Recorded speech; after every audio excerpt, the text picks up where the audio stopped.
olwaleero bakuvunaana okutwala $5,000,000 otaddewo okwebaza ogenda kwebaza Katonda kuba nti nno sente wazitwala ogenda kwebaza Katonda kuba nti nno oyagala omanyi kuba kati kyagenda muganda wange Mpuuga olwaleero muugwo omukolo kankulengeza ekintu kino kiringa wonooyita bewandiise ab'ebitiibwa bakuswalireko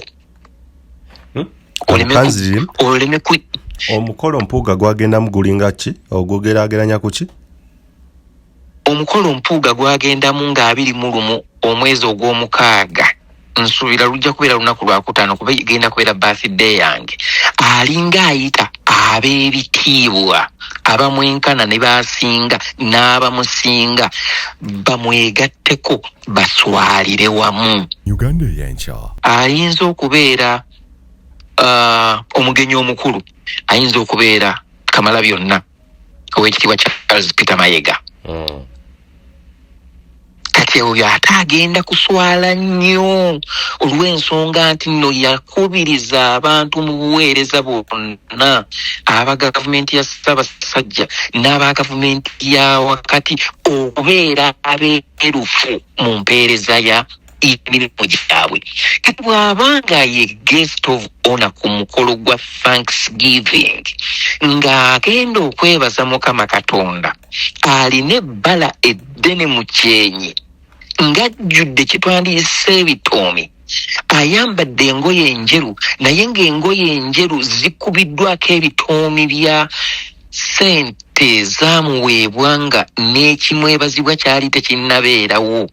Nkukakasa ow'ekitiibwa Katikkiro agenda kuswalira mu kitwandiise mu bitiibwa. Uganda Eyenkya ekitiibwa kya eyali ow'ekitiibwa kyamwambulwa olunaku lwe yavaayo ne yeekangabiriza n'alaga nti nno $5,000,000 si mweteefuteefu kuzizaayo ng'atudde ne basajja banne n'abakazi mu meeting gye wandiise ey'ekyama n'abakakasa nti agenda kumaliriza ensonga ezo ne pulezidenti w'ekibiina. Olwafuluma meeting n'akyusa ekirowoozo sitaani ono akema. Uganda Eyenkya ow'ekitiibwa omanyi bagamba once ow'ekitiibwa always ow'ekitiibwa kasita okuuma ekitiibwa. Bw'oluzinga ekitiibwa n'ekitiibwa ekitono ekibadde kikuweebwa kikuggyibwako n'osigala nga bakwogerako nga eyali ow'ekitiibwa.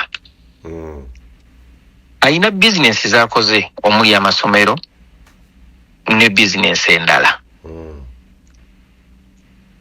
Wadde nga n'eyo mu masomero ayinza era okuluuzinga bw'abanga ali direct mu bizinensi ezo. Naye nyinza okugamba nti obwesige abantu bwe bamulinamu olunaku olwaleero bwe tutwala percentage ku 100 ayinza okuba nga asigazizaako nga 2%, 2%, not 20 but 2% obwesige. Nakugambye Mpuuga yeeyambula engoye mu paaka ng'ensi yonna emulaba. Uganda Eyenkya speech eyo najagaddemu ebintu biringa 3-4. Speech ewa essuubi abantu ababadde baweddemu essuubi. Speech ezibula amaaso abantu ababadde bazibye amaaso. Kyekiri naga nti no ono Mukama Katonda yamutuwanga kirabo nti bingi bye twali tutamanyi nga tulowooza nti no abantu batukolera favor. Ono n'atujjukiza naga nti kino kibakakatako. Uganda Eyenkya kati engeri yokka gye tusobola okukendeezaamu ku ttutumu lye nga tugyeko YouTube channels kyetugenda okukola tukwata abaana abo bonna abakwata gundi lives babeere registered tujja bakwata abamu tugenda batiisatiisa n'ekiba kyetaagisa okubaako be batta nga bwe bakola Isima ne bamukuba essasi. Gwomanyi nti Isima yaleetera abaana bangi nnyo okwesika. Yes n'okutyamu fear. Isima gye yateeka mu ba YouTubers abamu nakati tebannaddangulo Uganda Eyenkya. Nakugambye nti no speaker wa parliament ye Thomas Tayebwa. Gwe kiwebuwebudde. Museveni yamuvuddemu. Kuba already yasooka n'alaga ambitions ez'okubeera omukulembeze w'eggwanga. Kati ate agenda okujjukira nti alaza ambitions nga mutabani we akoze eki, mutabani wa Museveni azze nga naye ayagala wa president. Ne wabeerawo kitwandiise conflict of interest yawo. Kati ate n'abeera nga alina okuwagira either omwana oba taata. Musajja oyo azannya emizannyo gye Museveni agenda n'akutega akanyeebwa, era bw'oba toli mugezi ebiseera ebisinga osobola okukola ki okulugwamu. Kati oyo naye yamukoze eki, oyo naye yamutadde kuba yategedde Museveni tatera nnyo okwesiba ku muntu gwe bataddeko nzero. Yes. Embeera yonna agikola n'akwetakkuluzaako ate oba tomubanja kubanga yakuwa omukisa n'ogukozesa bubi. Obudde bwo n'obwonoona.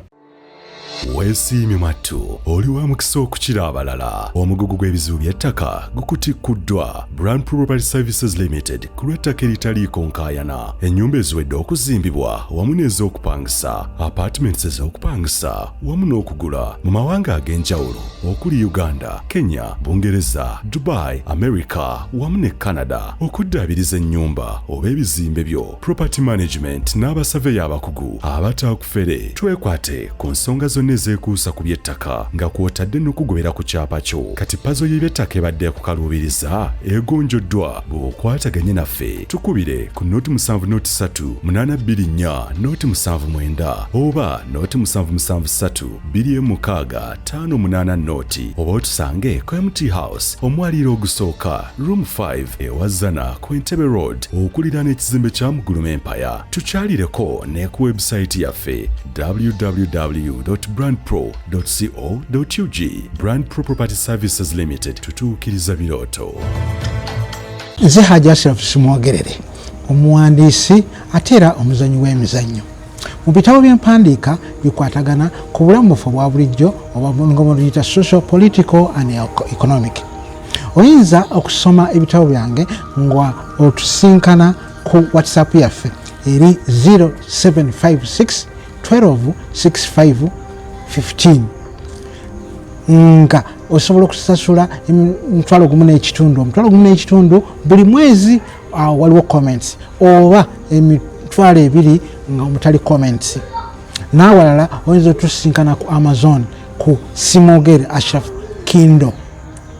Nkwaniriza nnyo otusinkane era n'ebitabo byaffe osobola obifuna hard copies okuva ku Mukono Bookshop oba okulagiriza ku WhatsApp namba eyo oba enamba yaffe eyo gye nkuwadde. Nkwagala nnyo. Endowooza wamu n'ebigambo ebyogerwa mu pulogulaamu eno bya muntu ssekinnoomu akyaziddwa, wabula tebikiikirira ndowooza wamu n'okutegeera okwabaddukanya omukutu guno oba abo abagulangirako. Osabibwa okuwuliriza n'obwegendereza okusobola okwesalirawo ku mulamwa guno wamu n'ebyo ebiteesebwa. Weebale kulaba mukutu gwa Uganda Eyenkya.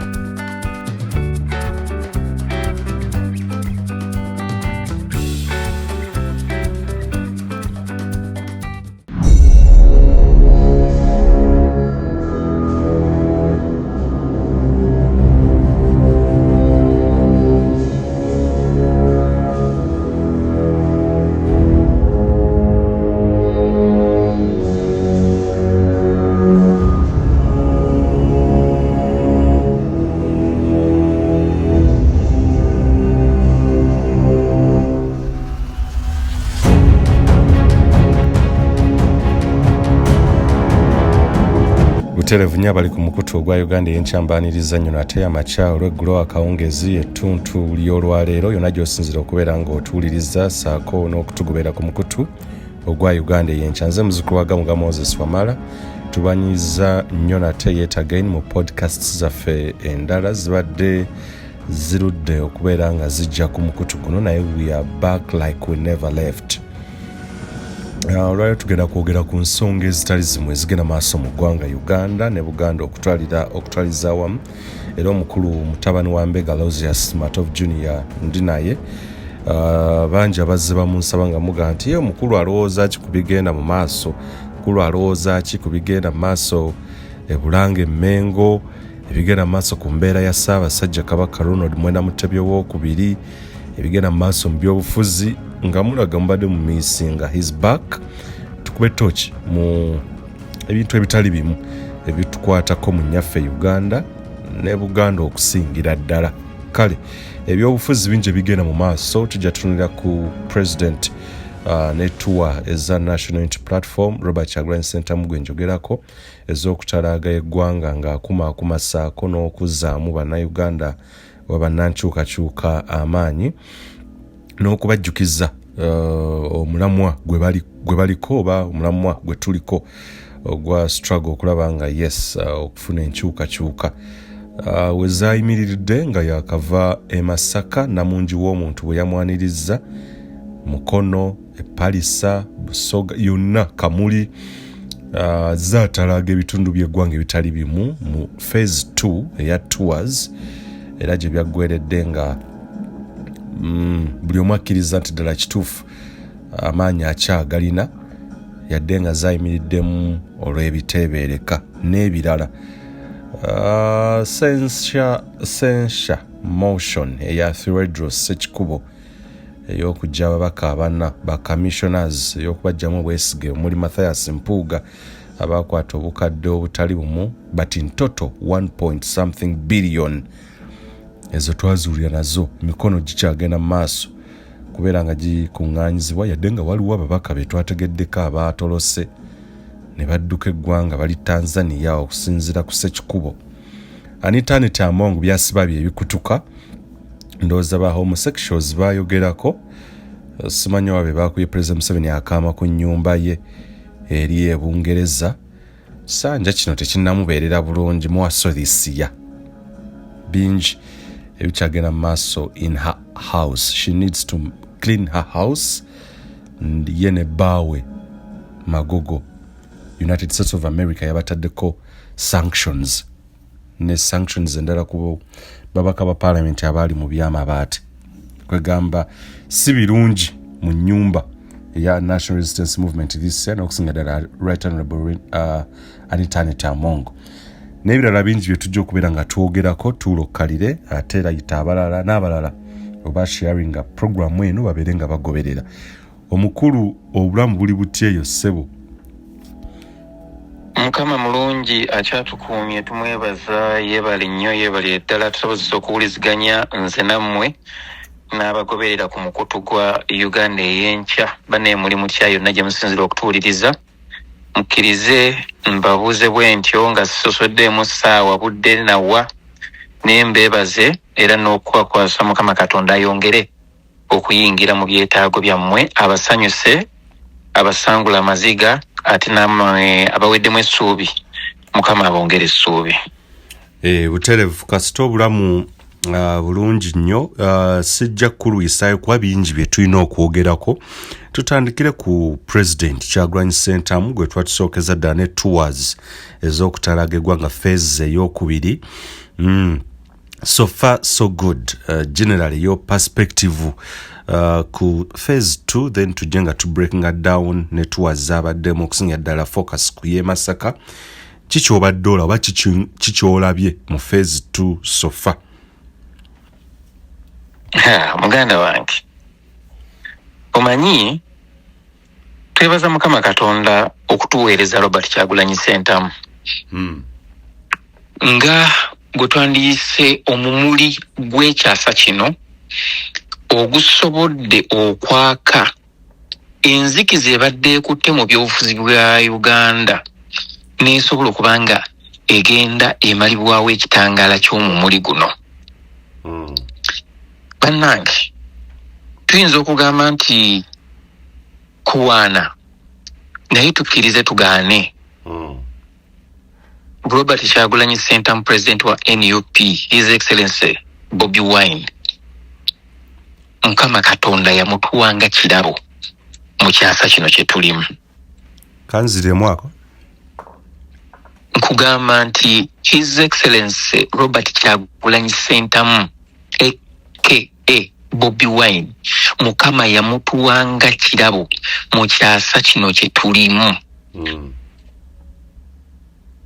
bannabyabufuzi bonna nze muganda nga wamala nzize ngoberera ebyobufuzi bya Uganda natandika okulonda mu 96 ndabye ku basajja abakuŋŋaanyiza kye bayita obuwagizi, ndabye ku bantu ababadde mu kye tuyita oludda oluvuganya gavumenti, okuva ku ludda oluvuganya gavumenti nga DP ekyalina amaanyi mu bitundu bya Uganda ebyenjawulo, okuva mu kaseera ako nga Oweekitiibwa Paul Kawanga Ssemwogerere akyalina amaanyi mangi nnyo nnyini ddala, okuva mu kaseera we tuyinza okugambira nti no opposition yali esobola okuyimirira ku nsonga n'egiggusa okutuusa olunaku olwaleero Museveni we yali otandikidde okukubira jjejjerebo ng'agamba nti tunatukira 2021 nga tewakyaliwo opposition, olw'ensonga nti ye yali akimanyi nti no opposition yonna yali yagisuubula.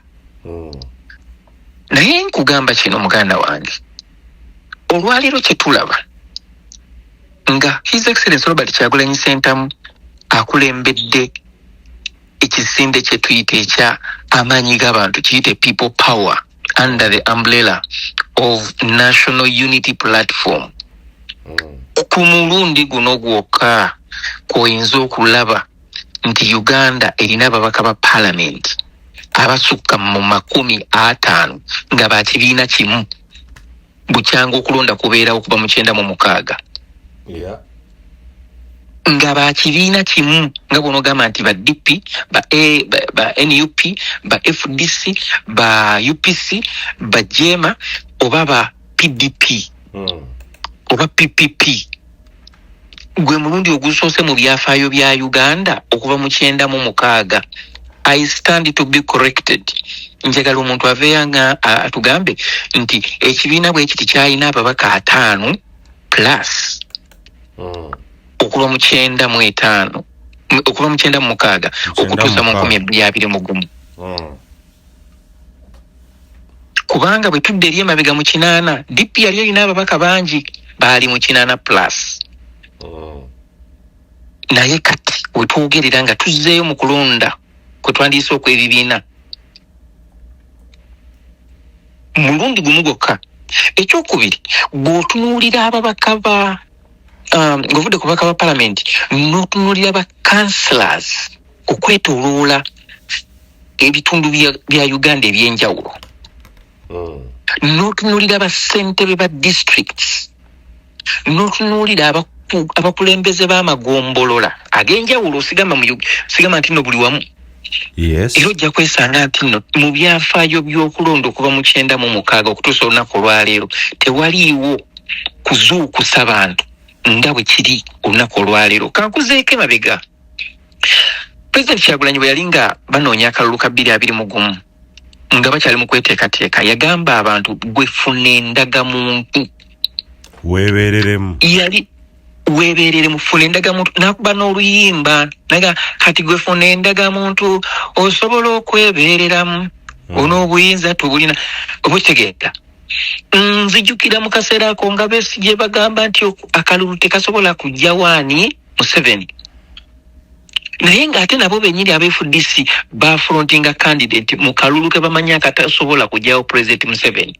No wonder already baali bagule, they had to participate okulaga accountability.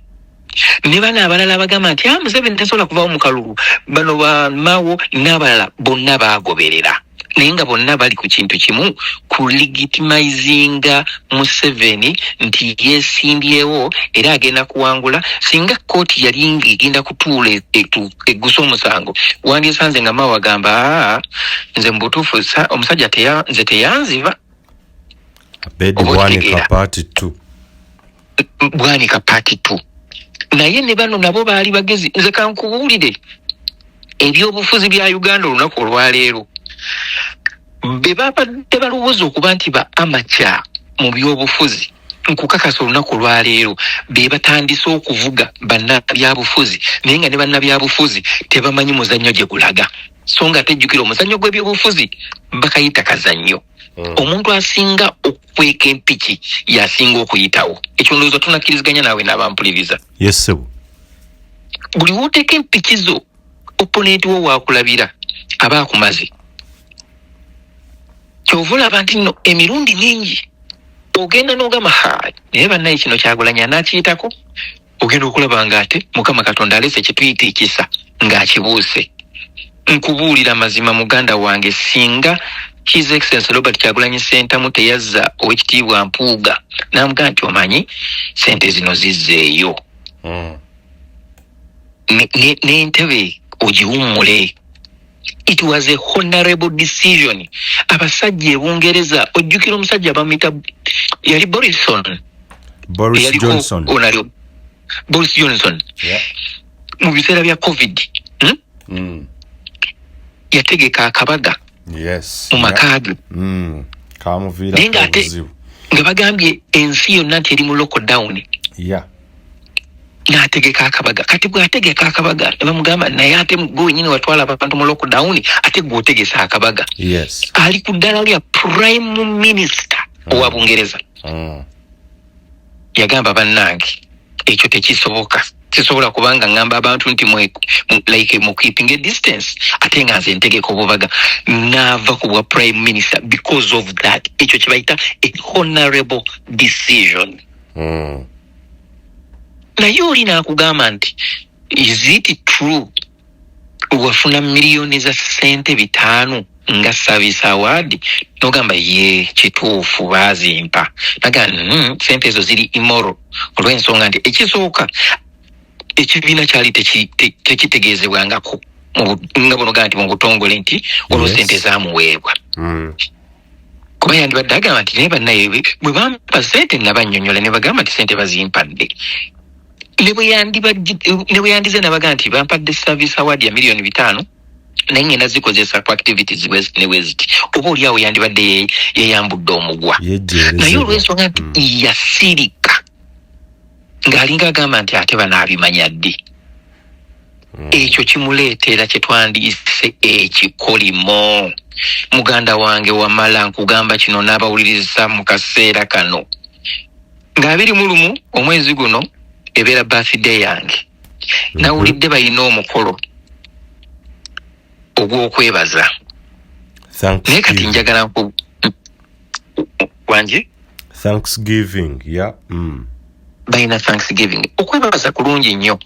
Nze nteekateeka okwebaza buli January ekisojo mu maka g'abakadde bange. Era baganda bange bajja n'abeekyalo ne bajja ne tulya ne tusaba ne tunywa ne tumala ne tuddayo ewaffe. Kakati njagala kwebuuza nga olwaleero bakuvunaana okutwala miliyoni 5 otaddewo okwebaza, ogenda kwebaza Katonda kuba nti nno sente wazitwala? Ogenda kwebaza Katonda kuba nti nno oyagala omanyi kuba kati kyagenda muganda wange Mpuuga olwaleero mwogwo omukolo kankulengeza ekintu kino kiringa wonooyita bwe wandiise ab'ebitiibwa bakuswalireko oleme omukolo Mpuuga gwagenda mugulinga ki ogugerageranya ku ki? Omukolo Mpuuga gwagendamu nga 21 omwezi ogw'omukaaga. Nsuubira lujja kubeera lunaku lwakutaano kuba genda kubeera birthday yange. Alinga ayita ab'ebitiibwa abamwenkana ne basinga n'abamusinga bamwegatteko baswalire wamu aleme kuswala yekka. Era nkukakasa bwe mbanga ntunula bulungi nnyo mu kolidozi zange ez'endowooza yange ne research yange, ayinza okubeera omugenyi omukulu, ayinza okubeera Kamalabyonna Oweekitiibwa Charles Peter Mayiga. Kati oyo ate agenda kuswala nnyo olw'ensonga nti nno yakubiriza abantu mu buweereza bonna aba gavumenti ya Ssaabasajja n'aba gavumenti ya wakati okubeera abeerufu mu mpeereza ya emirimu gyabwe. Kati bw'abanga ye guest of honor ku mukolo gwa Thanksgiving ng'agenda okwebaza Mukama Katonda, alina ebbala eddene mu kyenyi ng'ajjudde kye twandiyise ebitoomi, ayambadde engoye enjeru naye ng'engoye enjeru zikubiddwako ebitoomi bya sente ssente zaamuweebwa nga n'ekimwebazibwa kyali tekinnabeerawo. Nkukakasa Oweekitiibwa Katikkiro agenda kuswalira mu kye twandiyise mu bitiibwa. Tumwe benefit of doubt tomanya ayinza obutalinnyayo. Kimugasa nnyo obutalinnyayo. Naye era ne bw'aba talinnyeeyo ajja kuwa kye twandiyise omusigire. Yes. Omusigire oyo ne bw'abeera wa bodaboda Emmengo era ajja kuswalira mu bitiibwa. Bino mbikugamba lwaleero wamala. Omuntu agenda okugenda ku mukolo ogwo okuva ku main celebrant gwe twandiyise wensuubira ayinza okubeera omusumba w'e Masaka. Nsuubira busuubizi, bino byonna nsuubira busuubizi. Nkukakasa okuva ku main celebrant kuba kati sooka weebuuze singa obadde olina omukolo ng'omukolo gwo kale katugende nti ng'omuntu agenda okucelebratinga katugeze abadde mutemu obanga mutemu era bagamba nti oyo yatta muliraanwa we gundi. Naye olw'okuba alina obusobozi okuyita abayinza okucelebrating emmisa era n'okukuŋŋaanya abantu n'abayita. Kati gwe agenda okucelebratinga that service oba that misa kuba ye mu Katuliki oteeka okuba nga enjiri gy'ogenda okubuulira ku lunaku olwo oba evvanjiri gy'ogenda okubuulira ku lunaku olwo oba amasomo agagenda okusoma ku lunaku olwo gateeka okuba nga gakomyawo kye bayita ensa. Sanity, integrity. Integrity mu mutima gw'omuntu oyo n'abantu abamwetoolodde. Bannange kibi nnyo okuswalira mu lujjudde. Bwe weeyambula ng'oli mu nnyumba yo ng'oli mu nzikiza tosobola kuswala. Naye singa obeera mu bantu ne weeyambula muganda wange ne bw'oddamu n'oyambala engoye nga za miliyoni na miliyoni ne bw'oba yambadde olugoye nga ne bagamba nti olwo lwa miliyoni $, ng'abantu baalabyeko ku bwereere bwo nkukakasa tosobola kuddamu kwambala n'oyambala ekitiibwa. Ekitiibwa kya eyali ow'ekitiibwa kyamwambulwa olunaku lwe yavaayo ne yeekangabiriza n'alaga nti nno miliyoni 5 si mweteefuteefu kuzizzaayo ng'atudde ne basajja banne n'abakazi mu meeting gye wandiise ey'ekyama n'abakakasa nti agenda kumaliriza ensonga ezo ne pulezidenti w'ekibiina. Olwafuluma meeting n'akyusa ekirowoozo sitaani ono akema. Naye atuuka ekiseera neyeebuuza n'agamba nti naye ate ono namukemye ne ntuuka ku 80% ate ng'ali mu 20 ganaana ate gaagajjeewa. Sitaani oluusi atuuka ekiseera naye neyeewuunya naga nze nakomye wali ate kati kano katoopaapwo akajjeewa. Naye nga asusse ekyo nange sandi kikoze. Oba kitegeera kyegamba. Kati omukolo ogwo ogulabanga ogw'okwebaza naye bambi musajja wattu obuswavu bwatambuliddemu ebbanga lino nkukakasa bumuzitooweredde. Alina okunoonyayo abantu abalala bayinza okwetikka ku bivumo bye. Nkukakasa abagenda okgenda ku mukolo ogwo waliwo be twandiyise ba political analysts abajja okwebuuza naye kakati mazima ddala ne gundi n'agenda ku mukolo gw'omuntu gw'amanyi nti nno mu kaseera kano abantu balina mu kunoonya mikono kumugyamu bwesige. Kubanga kkirizo bagaana sente zino ne bwe bagamba nti balina engeri gye baaziwagika mu budget gye baayisa mu Parliament. Yes. Nga basobodde okugamba nti nno speaker, former speaker ne yali speaker okuviira ddala ku Moses Kigongo. Naye kuba leader of opposition n'olondayo omu bw'ati n'otasobola kuddayo ku basajja bawafula ogutu kuba omukyala Winnie-Kiza kuba Nandala Mafaabi. Nsimanyi Nandala Mafaabi yaliko leader of opposition. Yes. N'ogamba nti no gw'oserekitinzeyo omuntu omu bw'ati leader of opposition. But all about ebintu ebyo birimu, you cannot place selective awards ng'abantu ba contributing equally in the parliament. Bannange twagala okuwolereza naye ekintu ekikyamu kibeera kikyamu. Papa yavaayo n'akola apology eri ensi yonna ku lw'abasaserodooti abaakabasanya abaana nga babali ebisiyaga. Papa yajja ne wano e Canada era waliwo ekitundu ekimu, I think oba is it Saskatchewan, Papa gye yagenda lwe yakyala wano mu Canada era nga bagamba nti essaza eryo abapaatiri bangi abaali bakabasanya abaana. Najja n'akola apology mu buntu ye yennyini nga ye ne yeetowaza n'akola apology ku lw'abapaatiri abaali basiiwuusa empisa. Oba okitegeera. Naye bwe kiba nti gwe mu bulamu bwo tosobola kufuna kye bayita remorse oba tosobola kufuna kwekuba mu kifuba n'oga nti mu butuufu kino kye nakola kyali kikyamu. Naye olw'ensonga nti nno ojjukira bwe yali ku BBS no ku CBS yagamba nti ezo ssente zo nzirinze naye nga baazimuwadda. It was another lie. Bannange kye bayita obwesimbu kintu kitono nnyo naye kintu kinene. Okubeera honest, omuntu n'akugamba nti nno sente tebannazimpa naye nzirinze naye nga naawe mu mutima gw'okimanyi nti wazifuna dda. Sirowooza nti Oweekitiibwa Mpuuga ayinza okuba ng'agenda kunenya Kyagulanyi olw'ensonga nti nno Kyagulanyi yamugamba nti resigninga ne sente ozizzeeyo. Kuba jjukira nti ye nga Kyagulanyi buli kikolebwa mu linnya ly'abamemba ba NUP kiddawuwe abanga ye yalagidde. Omwana agenda n'akwata essimu ne yeetunuzaamu kamera n'ateekako akakofiira ka people power n'ayogera ebigambo nga bw'ayagala ne bagamba nti Kyagulanyi yamutumye. Nga tamanyi na bwafaanana, nga tamanyi na kyalya, tamanyi na simu ya Kyagulanyi, ne Honorable Kyagulanyi tamanyi mwana oyo gy'asinzidde, naye akimanyi olw'okuba nti nataddeko akakofiira ka people power.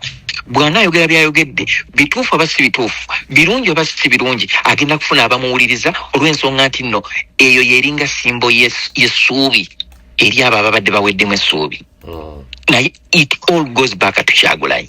Bamunenya ne by'atakoze, bamunenya ne bye balowooza okuba nti nno ayinza okwagala okubirowoozaako ne kyatannaba kulowoozaako bakirowooza ne bakimunenya. Kakati bwe tuddayo e Masaka nalabye, omanyi nze nzaalibwa Masaka. Yes. Ate Masaka mulinamu kyewandiise ebyafaayo bingi nnyo. Mu myaka egy'ekyenda nga bono gamba kyenda mu kuva mu 1989 muzeeyi wange yafa mu 92 awo ndowooza. Naye kitange Mbega Saalongo Matovu gwe neekakasa nti Oweekitiibwa ateekwa okuba nga amumanyi bulungi, ye yali senior enforcement officer wa Masaka Municipal Council. Omanyi ekinseseza? Omusajja yagamba naye no Matovu naye yeefuula expert buli kimu akimanyi. Kati ndi kwogera ku Masaka naye wulira attachment yange ne Masaka nti kitange Mbega Saalongo Matovu ow'obusatu yakwatanga akaggo, ye yali senior enforcement officer wa Masaka Municipal Council mu 91 ndowooza ne 89. At least ebyo byombi jjukira bulungi nnyo. Kwenda ni mu P3 mbadde wanezijjukira eyakugamba mb'olandagga nnyo. Nandaggalwa nsonga nti byonna byendeeta birina amakulu nti eyo information bwe mba njogera ku Masaka mwogerako with authority. Nyina bakulu bange abali mu Masaka omwo nga bawangulako ko ne ku ttenda ey'okuŋŋaanya omusolo mu Masaka municipality. Sigenda kwogera linnya lye, naye bwe mba nga sogedde linnya lye nga njogedde ku linnya lya kitange era ne mukulu wange basobola okumutegeera. twalinamu woteeri eyali esinga okunywesa abantu kyayi mu paaka gye twabayitanga ku paaka enkadde era mukulu wange yalinga agiddukanya bamuyitanga Pade Matovu yafa naye nga woteeri eyo ye yali esooka okuggulawo kumakya nga tuddirirwa edduuka bayitangawo namba 4 nga batunda akatunda ak'omulembe kati ng'eyo woteeri oba katugende nti ng'eyo ruumu gye bayita namba 4 olwaleero abaali bannannyiniyo twekuli muna NUP omukulu amanyiddwa nga Charles Kirumira ali eri mu bitundu by'Erakai kuliko owekitiibwa gwe bayita Kajimu yali yeesimbyewo mukono bebali bannannyini namba 4 eyo gye twogerako abaali bakuba katunda ak'omulembe ennyo omulala gwe nnyinza okwogerako omwami bamuyita Mwazi. In fact yali ya Mwazi era bebaavaawo ne bakola ne restaurant wali gye bayita ku welcome ewali Total welcome to Masaka oba restaurant eyo njerabidde bwe bagiyita yemu ku restaurant ezasinga okubeereza omulembe mu kibuga Nyendo oba mu kibuga Masaka ku welcome awo. Kakati byenjogerako mbitegeera bulungi nnyo. Kitange oluusi natambulanga naye nga yakwata abatawa license bana abatembere abatambula nga tebalina license abatundira buli baagadde so Masaka mumanyi bulungi abantu b'e Masaka bantu bampisa abantu b'e Masaka bantu bakozi abantu b'e Masaka bantu bamanyi okulya ssente zaabwe era abagendanga babayingiramu beba abayigiriza oba oliawo emize emibi n'egy'okutandika okukumpanya abamu n'okuba nga tebakyayagala kukola nga balinda kutega butezi ngalo so Masaka mumanyi bulungi nnyo. It is my birth nga banoga nti ekyo kyekifo mwe nnakulira nze nasomera kimanya Blessed Sacrament School era liri mu kibuga Masaka nga bwe tuva ku ssomero wali ne tugenda ku super mu katale mwalimu abantu bangi nnyo abaava e Masaka kati nga bali Kampala eyo katuveeyo. Njagala okwebaza banna Masaka bannemwe bali kwaniriza President wa Uganda omulonde His Excellency Robert Kyagulanyi Ssentamu. Nalaba aba boda oba abeetuuma okubeera aba boda oba abamu ku ba boda b'e Masaka abaali bakoze announcement nga bagamba nti Kyagulanyi tebagenda mukkiriza kuyingira Masaka. Nentyamu ne ngamba impunity etuuse ne kwekyo nti omuntu asobola okuyimirira wali n'akola press conference n'agamba nti tagenda ku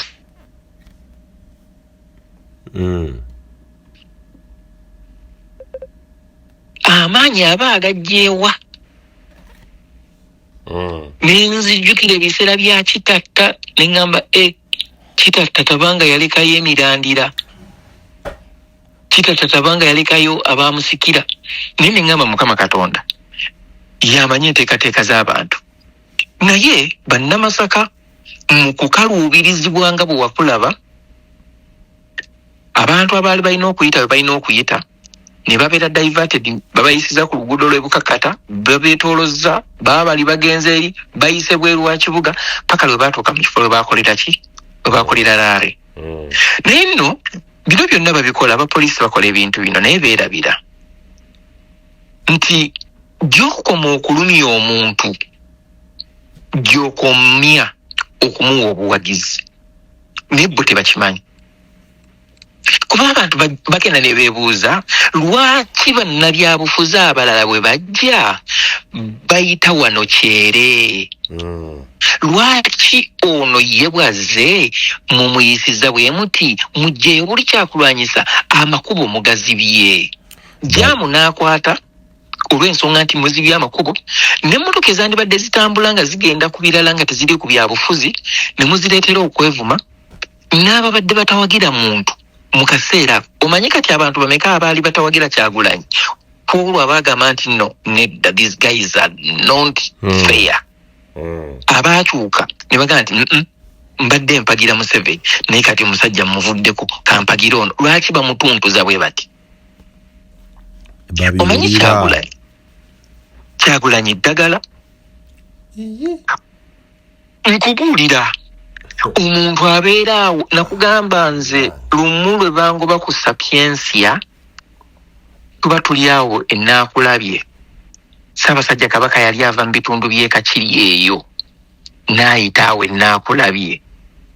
Okitegeera, nze nga bangobye ku sapiensia mu biseera bya Buganda Rights eza 2009.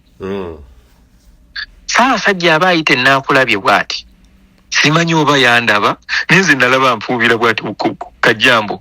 Nange nenziramu bweti n'abato banne nawulira essanyu, nawulira nga n'ennaku gye mbadde mpulira okuba nti bangobye ku radio gye nali njagala ennyo mu kaseera ako. Ne ŋŋamba kasita Ssaabasajja ampuubiddeko ate bangobye lwa kubeera ye.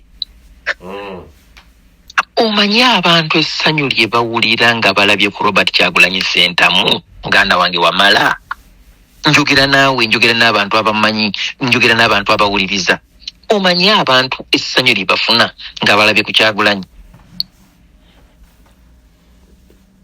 Lyo ndimanyi. Ndiraba. Kati bwe nkugamba nti nno Kyagulanyi eddagala, osobola okusanga omuntu ng'abadde tasobola kuyimirira, naye bwe bamugaa nti nno Robert Kyagulanyi Ssentamu wuuyo n'ayimirira. Aliwa bannange essanyu, omuntu abadde aluma omutwe n'aseka, ogenda okuva mu nseko ng'awonye. Nkubuulira. Kati Matovu. Wamala kankubuulire. Wali obaddeko mu saavisi z'abalokole? Ssebo sigumu ebiri naye tokisussa. Gw'olowooza nti kiki ekisinga okuwonya abantu? Ettendo n'okusinza. Weebale nnyo, ettendo n'okusinza. Kati nkubuuza, wali olabyeko omuntu nga bali mu kkuba ettendo n'atuyana n'okutuyana nga ajulana ku kamula lugoye ayambadde? Ssebo. Kati njagala ombulire, wamala otera okukola physicals buli lunaku? Olwala emirundi emeka ogenda mu ddwaliro? Ndwawo. Omanya ensonga lwaki? Buli lwozina n'osanyuka n'otuyana, obulwadde obwandibadde bukulumba bweyongerayo. That is the magic. Oyogedde ekigambo nenga yiye. Naye nga kituufu. Olaba abaana abo abatambulira ku mmotoka, asobola okutambula n'ava mu nnyendo n'atuuka e Lukaya nga tamanyi bw'atuuseeyo. Abedi Bwanika yagambye musomba mutya abantu okuva e Kampala paka Masaka. Muli babi nnyo. Mutuufu tuli babi nnyo. Naye bannaye ne bw'oba ng'osomba, okusomba n'ojjuza Masaka Recreation Ground, oteekwa okuba gundi egendamu abantu bameka? Tata. Tata nno simanyi. Tugambe nga bibiri kale. Ng'obapakidde. Bibiri si bangi kiziyiro. Anti kati olowooza Masaka waliyo tata nga mmeka ze baaleeta ze walaba eziva e Kampala ezigenda e Masaka? Kuba kati ebintu byaliwo, twali ku live nga video tuziraba. Bateekwa okuba nga balina tata nga 10. Bateekwa okuba nga balina buses nga 2 okusobola okusomba abantu abo. Ate balina okuba nga babasomba eggulo limu ne babateeka ku nguudo basobole okuyimirira ku nguudo, ate ne babeerako n'abalala be basomba babateeke mu Recreation Ground basobole okulinda Kyagulanyi. Ate ne basomba n'abalala ng'amaze okutuuka mu Recreation Ground babeere ebbali, bayimirire ebbali n'ebbali, abalala ne bayinya emiti. Bagamba omanyi, bagamba yakusinze ensekere kutikka ki? Ensekere kutikka kagina. Bakkirize bagaane essuubi ly'abantu mu kaseera kano mu kifaananyi ky'enkyukakyuka liri mu Robert Kyagulanyi Ssentamu. Oba baagala okiwulira oba tebaagala kiwulira. Nakuwa ebyokulabirako ne nkugamba nti twalina Seya mu kaseera ka Hajji alagidde. Seya n'avaako. Seya nga tannajja twalina Pooka wanga Ssemwogerere, bonna bano benjogerako bagenzi, bonna ne bavaako. Twafunako ku Kizza Besigye 21, 26. Kizza Besigye yavaako. Tulina mulala gw'oyinza kugeraageranya ku Kyagulanyi ng'oggyeko abo benjogeddeko. Kyagulanyi bw'anaatuuka entebe mu ntebe n'atakola bannabya nkyukakyuka bye badde bamusuubiramu, era ojja kwesanga wamala ne bw'olibeera ggwe n'okulembera enkyukakyuka, era naawe ojja kufuna abantu abasinga n'abakyagulanyi be yalina. Jjukira abantu abayaniriza Museveni nga baze okuwamba baali bangi, ate tebaali bagule, tebaali basombe. Yes. Museveni abantu baamwagala genuinely okumala emyaka nga 15 oba 2, naye abantu ne bakoowa. Bwe naye kuba akafaananyi omuntu gwe basanga ng'ayina ssente n'ayavuwala nga kati tasobola yadde kugula kiro ya sukaali, anaakuwagira atya nga wamusanga mugagga kati ng'ayavuwadde? Omusanga ayina emmotoka 5, olwaleero ne bodaboda mu luggya lwe teriiwo, ne scrap abaana baamulonda ne bamutwala ne bamukolamu ebyuma. Ali mutwaliwo anyumya bya naffe twaliwo. Abaali batamanyi kunywa mwenge batandika n'okunywa omwenge, beerabire ku nnaku, naye n'ennaku era bwe bava ku mutwe ng'era ennaku ekomawo. Abo banaakuwagira batya? Enguzi eringa enguzi. Olunaku olwaleero Sipiika wa Parliament bwe wabeerayo meeting ng'eri Bungereza tasobola genda Bungereza. Bayiga we kandagule ne mu America. Kandagule Sipiika wa Parliament kati gwe mulina e Uganda ye Thomas Tayebwa. Nze kyo nkikugambye, it is just going to be a matter of time. Ekyo nange nakiraba actually last year bwe natandika okukirabira. Nkugambye Sipiika wa Parliament era kyova olaba nti omusajja ate mugezi nnyo. Wokimanyi nti olwaleero Parliament ya Uganda ekubirizibwa FDC? Yes sebo, bonna ababiri be FDC. Naye ate ye nga Tayebwa engeri gyali nti musajja mwegendereza, ayinza okubanga naye yes kiyinza omukwatiramu, kiyinza okumulya, naye engeri gyajja nga yeegendereza ayinza okusimattukamukko akatono. Kuba kino nkikukakasa muganda wange Wamala, ku ngeri omukyala Anita Among gy'atambuzaamu obwa sipiika, mu ngeri y'okugamba nti nja mulagako, nja balagako, nze kino nze kiri, nkukakasa bw'ebeera mmotoka yagikubyedde ekigulwa kubanga tannaba kukitegeera. Mwai Matovu, okugenda kwa President Kyagulanyi Masaka olowooza kwaleseewa Mpuuga n'Abedi Bwanika ne bannaabwe ade baga nti Masaka njawufu nnyo, tulowooza bulala, sanyi temujja kusala kola kutya. Statement eyo yayolese eki? Kibi nnyo okumalira ebiseera ku bintu ebitakyalina makulu. Kati bwempa Abedi Bwanika eddakiika zange 2 wano, mba mukoledde service nnene nnyo. Mu ignorance ne simwogerako mba wa mugaso nnyo okusinga okumwogerako ne mukolera kyewandiyise ettutumu. Oyo kati mulabe nga omukazi eyaliko mu bufumbo n'atazaala mu bufumbo, ate n'alyoka adda mu Stenseni n'atandika okulangira omusajja nga bw'atamalaako. Naye ng'obufumbo bwamulema. Kati ba bufumbo bwalema tosobola kubamalirako biseera ng'ate tulinawo abafumbo n'abayayaana okugenda okufumbirwa. Oyo mulabe ng'omugenzi, mulabe ng'omuntu eyafa. In fact mulabe kati Bwanika yafa, nkubuulira mazima, Bwanika mufu. Kati budda onoolwana n'omufu, abakulaba ng'olwana n'omulambo oba abakulaba ng'olwana n'omufu bayinza okwebuuza ogudde eddalu, saagala gwa ddalu. Kireka wa Mpuuga statement yabadde etegeeza ki eri Mpuuga? Badde baga nti Masaka njawufu. Abantu badde balinze balabe Kyagulanyi lwadde Masaka, what will happen? owekitiibwa omanyi bagamba once owekitiibwa always owekitiibwa kasita okuuma ekitiibwa. Bw'oluzinga ekitiibwa n'ekitiibwa ekitono ekibadde kikuweebwa kikuggyibwako n'osigala nga bakwogerako nga eyali ow'ekitiibwa.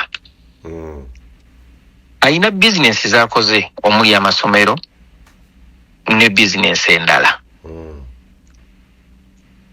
Wadde nga n'eyo mu masomero ayinza era okuluzinga bw'abanga ali direct mu bizinesi ezo. Naye nyinza okugamba nti obwesige abantu bwe bamulinamu olunaku olwaleero bwe tutwala percentage ku 100 ayinza okuba nga asigazizaako nga 2%. 2%, not 20 but 2% obwesige. Nakugambye Mpuuga yeeyambula engoye mu paaka ng'ensi yonna emulaba. Bwe yamala okweyambula engoye n'akunamira abantu, kati ate n'agenda mu dduuka erisinga okutunda engoye ez'ebbeeyi n'ajjayo essuuti esinga okubeera ey'ebbeeyi n'ayambala n'abuuza abantu mulaba bwe nnyumye. Naye ng'ate baabuuza nti mulaba bwe nnyumye baamulabyeko nga ali bwereere kati tasobola kuddamu kwambala. Yes. Oyo naye oyinza ogamba nti naye agenze. Museveni amanyi okulonda abantu bolabanga abaweddemu n'abakubako enfuufu. Olaba yalonda kisa kya Maliya yatukunamira n'atulaga amabina n'amuwa obwa assistant deputy whatever position gye yamuwa. Naye nsuubira nti Museveni ate naye oluusi atera okwagala okukozesa abantu abakyalinamu kye bayita obuwagizi bw'abantu. Yes. Sirowooza nti Museveni ayinza okuddamu n'asuubula amagi amazirize mu kaseera kano kaagendamu. Nti bw'abanga yali alina ekirowoozo ky'okuwa obwa vice president Mathias Mpuuga, kati tasobola muwa yadde obwa RDC. Yakyusa endowooza. Mpuuga bw'abanga abadde alina byabanja Museveni ffe gye tutaali. Mpuuga yaweddeyo. Yaweddeyo. Agenda kubeera ku lubu lwe lumu nga bw'olaba bambi bano ba Jose Chameleone, nga bw'olaba bano nga bano gamba nti oli oba omuntu yafiira mu kisaakaate kye ne bamuteekako omusango gw'okutta omuntu, kati naye agenda kubeera awo bw'atyo ng'omwana gwe bayita mawube like mu kika, nti abeerawo talina makulu naye abeerawo. Bamuwa ekyokulya, bamuwa ekyokunywa, bwe yeeyonoonera bayinza okujja ne bamunaazaako ne bamuzzaawo awo. Bw'atyo bw'agenda okubeera. Takyalina kitiibwa. Nkubuulira mazima, ekitiibwa okikolerera, bw'omala okukikolera n'olwana okukikuuma. Bw'olemererwa okukuuma ekitiibwa kyo, ekitiibwa kiyiika. Ate ekitiibwa ekiyiise, ekitiibwa tebakiyoola. Yes. Era tekidda, kiyinza obutadda. Nkugambye ekitiibwa tekidda. Kasita kiyiika tekidda.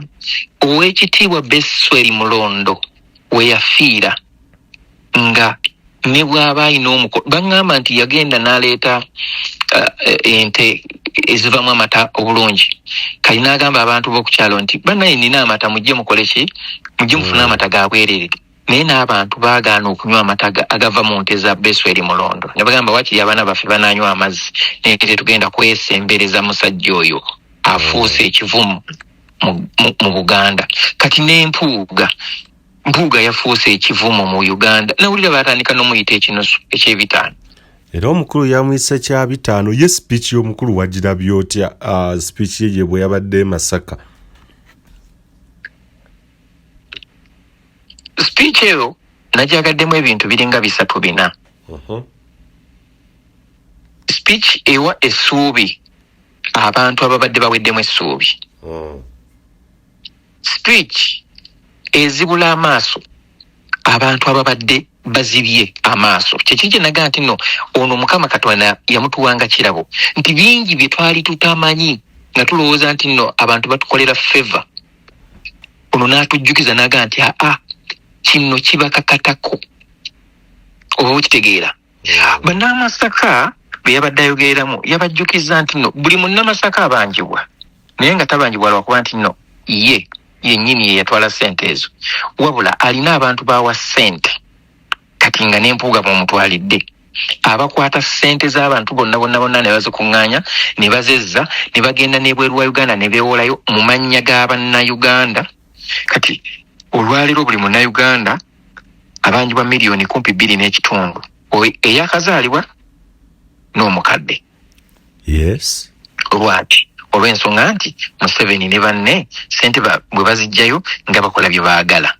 Ebbanja eritulanjibwa singa ebintu byali bikoze nga banoga nti zikozesebwa bye zaalina okukola oba oyaawo twandibadde nga n'okusasula twasasula dda. Naye kyannaku nnyo nti abandibadde balwana okulaba nga twetakkuzaako nakyemalira obudde bwabwe resources zaabwe amaanyi gaabwe fokasi yaabwe bagitadde ku His Excellency Robert Kyagulanyi Ssentamu gwe tunulira opposition bonna nga sisosoddeemu okuleka abatono ennyo abatambulira ku mulamwa nga bw'ogamba Lutamaguzi bw'aba ayogera oyinza okulowooza nti ye spokesperson wa NUP. He speaks with passion. Yes. Oyiswa Mufumbiro, Joel Ssenyonyi n'abamu kuba nakibiina ba NUP. Naye abantu abalala abasinga katugambe ebweru wa NUP. FDC bw'eba eyogera owulira bino ebyokutambula ogende obweru tebijjako Museveni. Kakati bo bakoze ekyo ekijjako Museveni. Kyagulanyi kyatakoze gwe ng'okimanyi lwaki tokikola?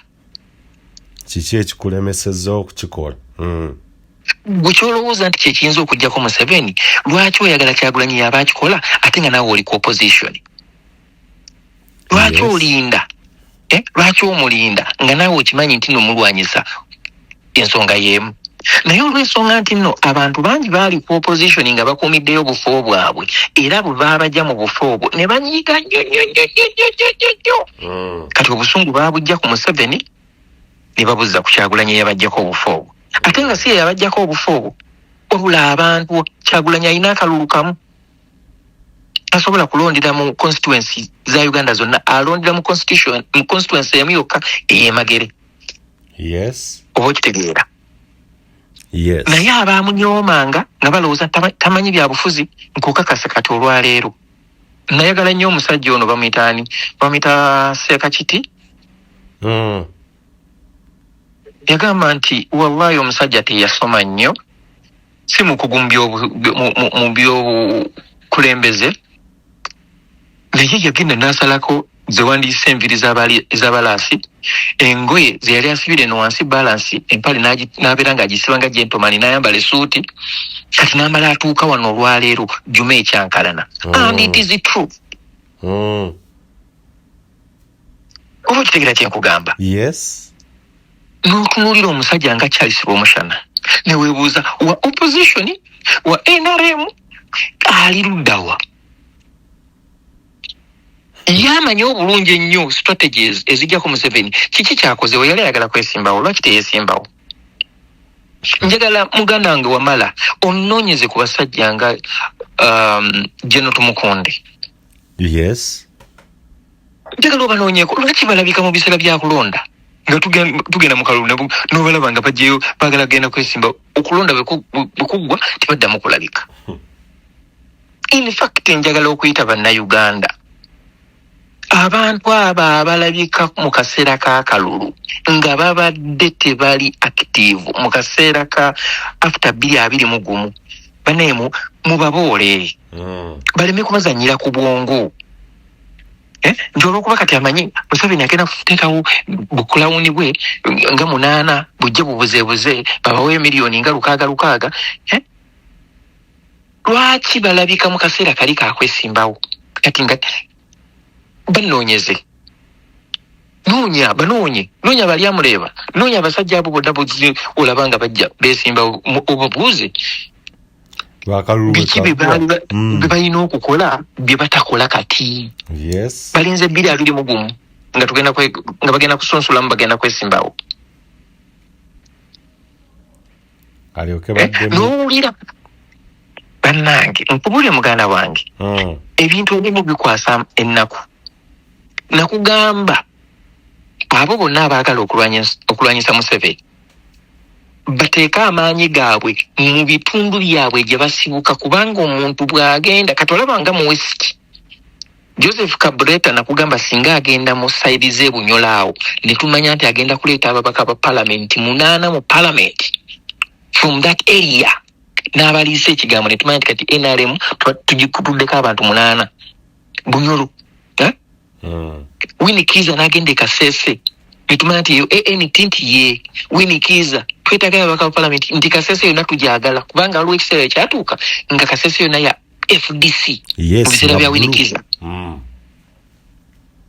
tetumanya nti nno kati abo n'ababaka ba Parliament ababadde ab'e Kasese bazzeeyo mu opposition kati bw'oddira 8 n'ogattako wano 8 16 NRM ogikendezaako ababaka 16 ne tugenda wano Embalala Rukunjiri gye bazalakiza Besigye opposition nti ye atuleetera ababaka ba Parliament 20 oba okitegeera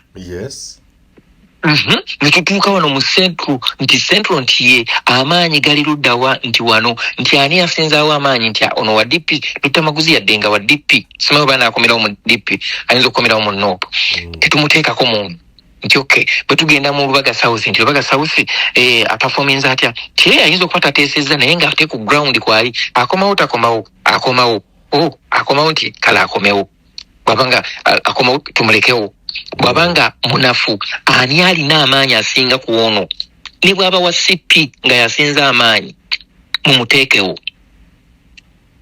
tugende Busoga tumanye nti Busoga nti ye amaanyi gali ludda wanti wano nomumanya nti muzinzeeko Busoga ne mujijjamu ababaka ba Parliament nga 30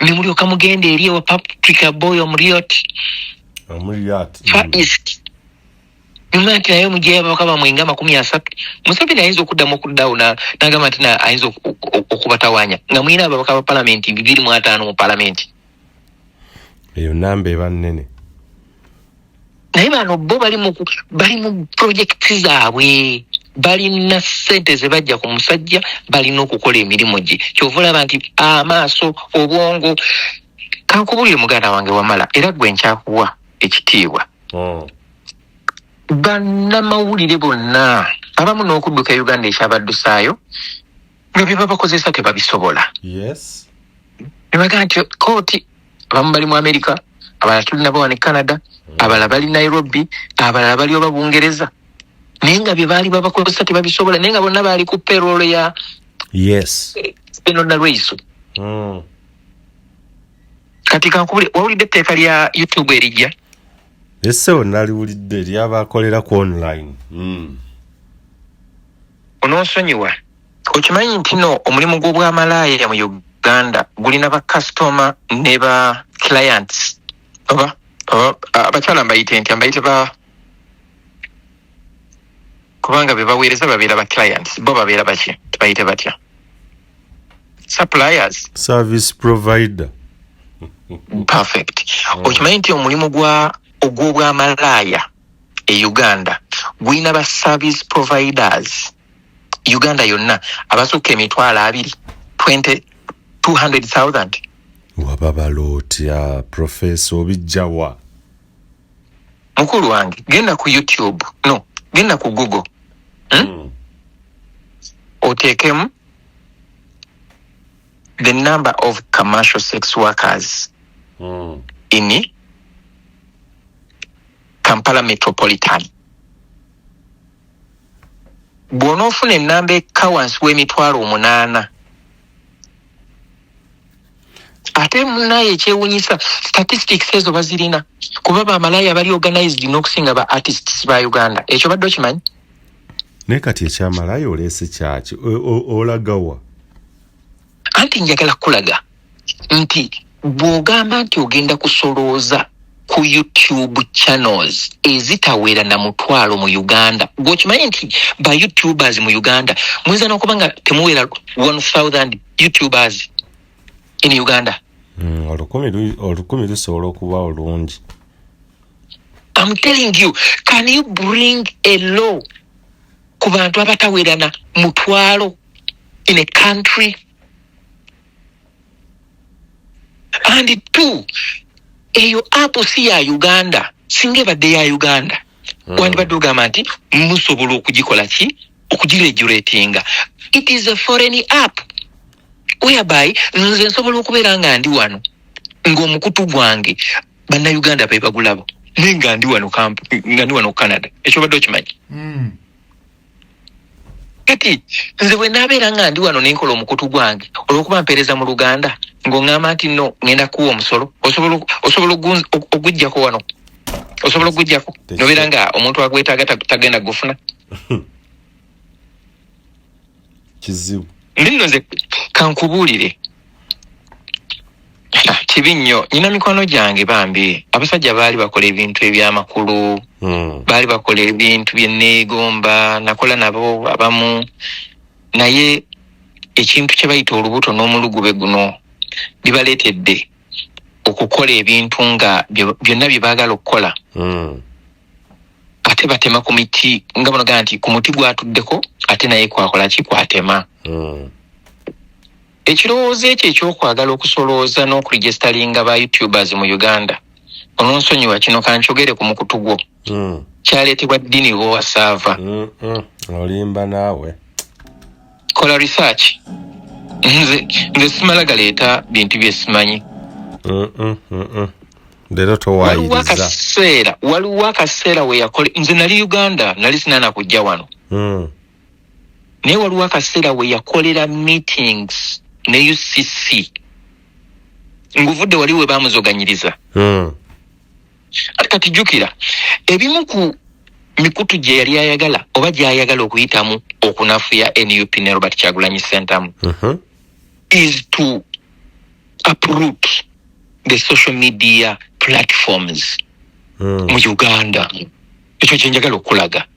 Naye yakabala bubi lwa nsonga YouTube si app ya Uganda. Bwe banaagaana wamala okubroadcastinga ku Uganda Eyenkya, Matovu nga ggulawo ogugwe ate nga akola mu Luganda, ate nga content amuteekako ate nga wa Luganda. Yes. Naye nga tosobola nga taguguliddewo Kampala, tulina nawe ogenda nakugugirako olw'ensonga mukutu gwe mu Canada ayogera Luganda, tosobola mujjako kwogera lulimi lwayogera. Kati bayagala kuyita eyo mabega simaya mu registering, anti kati bwe baregisteringa ne bamanya nti ono address ye yeno ye nanyini mukutu guno oba okitegeera. Golowooza nti sente mmeka eziyinza okuva mu kyano ebikumi katugeze 500 ziyinza gatta ki ku ekonomi ya Uganda? Katono nnyo, mazima kantu katono nnyo.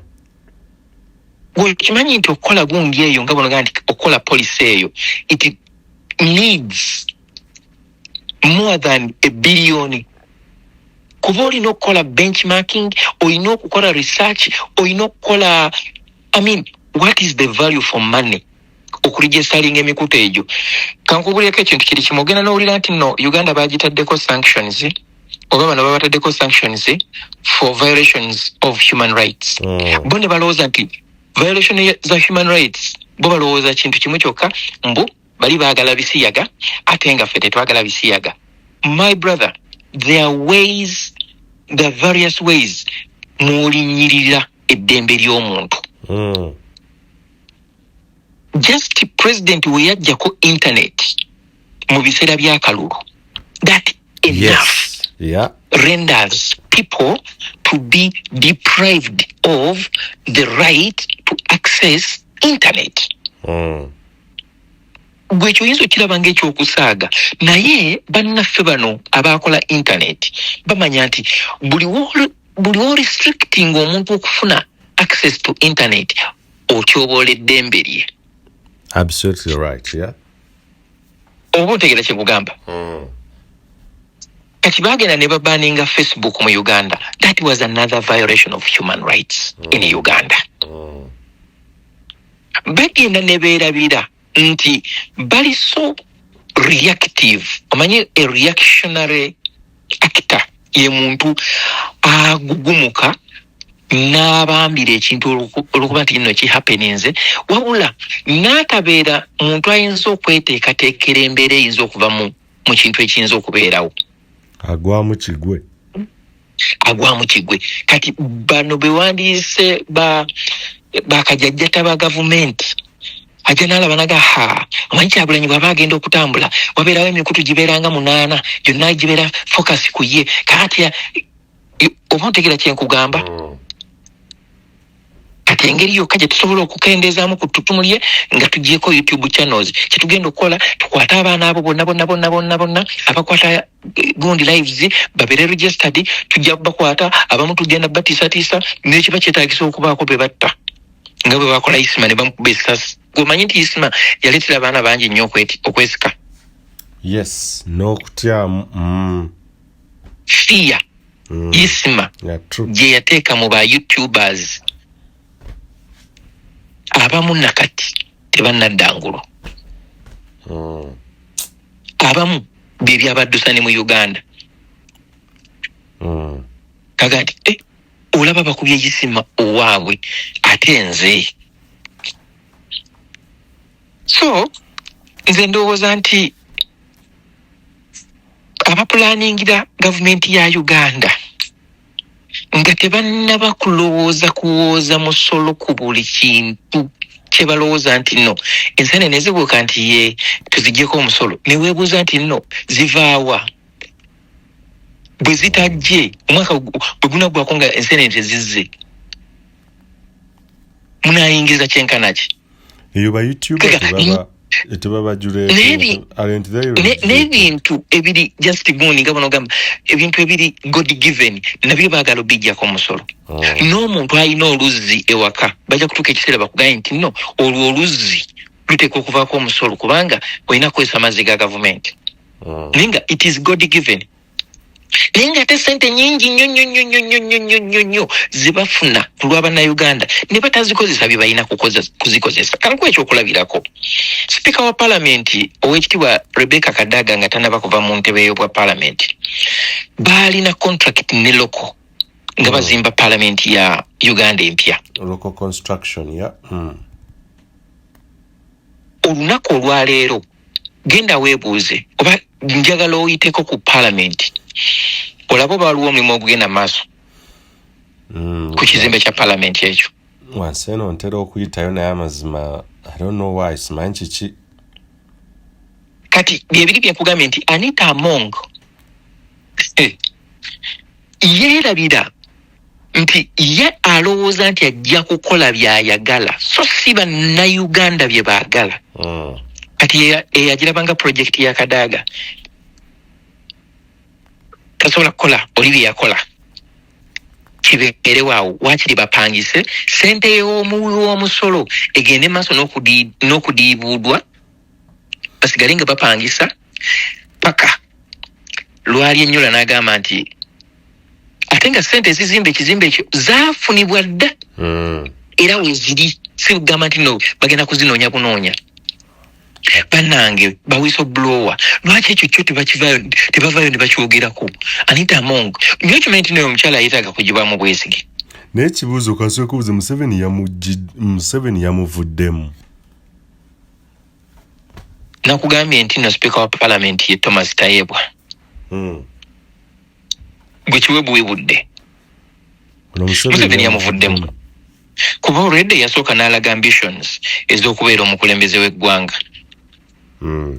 Kati ate agenda okujjukira nti alaza ambitions nga mutabani wakoze eki mutabani wa Museveni azze nga naye ayagala wa president ne wabeerawo kitwandiise conflict of interest yawo. Kati ate n'abeera nga alina okuwagira either omwana oba taata. Omusajja oyo azannya emizannyo gye Museveni agenda n'akutega akanyeebwa era bw'oba toli mugezi ebiseera ebisinga osobola okukola ki okulugwamu.